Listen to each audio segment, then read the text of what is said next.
Good time, Charlie here. I thought I'd just show you my setup.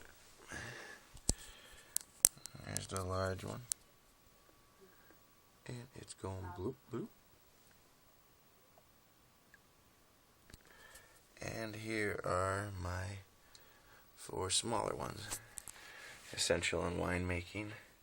See, I have all the tubes running in last year's stock. All that is a glass of last year's wine. And it sits there and bubbles. And this works just fine. That's just a piece of black tape. That'll leak if you don't put something there to seal it. It will leak. It'll start pouring out of that hole and not through the tube. And then, of course, that means you allow air to suck in. And the importance of doing this, especially in the beginning, is because it tries to grab oxygen. And that's the worst thing that could happen because it'll kill the yeast. So that's why people will have these setups here. And what this is, the tube's just running into that liquid so it can't grab any oxygen. And when it starts, it's actually a secret that a lot of people don't want to tell you in the beginning. It's very simple, is that the wine starts coming up the tubes in the beginning. You'll actually get it to where it's all the way up to here. The wine that's in that glass down there. And then it'll start producing the carbon dioxide and push it out and start forming the bubbles. That's why I always like to fill them to the tippy top, because what that'll do is that will force this wine, after it's done its initial surge, it'll purge this wine in here, which is really just a mixture of my sugar, water, yeast, and fruit, and it'll push that out the tube, and that way, that's it. There's no way for oxygen to get in there. It's not going to escape. I've been drinking this stuff. Well, not this exactly, but yeah, it's good. This is fantastic. Now, compared to these other ones, if you were here, you'd see how this one is really working well. They were done on the same night.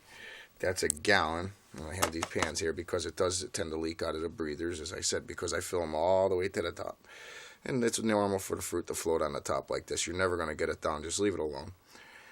When you use a larger, especially one of these large gallons, glass, don't use plastic. I don't care what they say. It'll leach. The difference in taste is unbelievable if you ever want to put it to an experiment.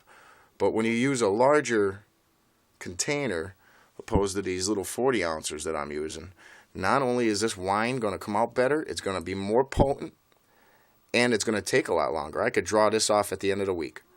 This, 2 weeks at the most.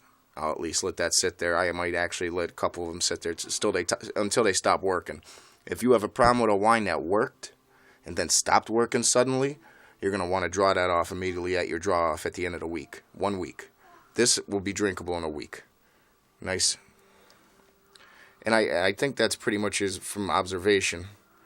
You could see that there's more surface area.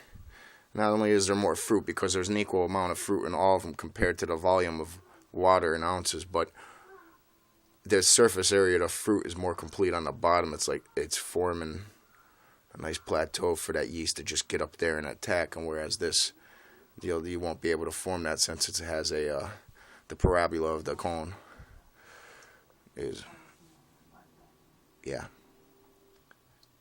less surface area. It takes its time to eat up in there, but when it does, it'll start reacting just like this, and you'll bubble that wine right out of that little glass. See how I have it set up?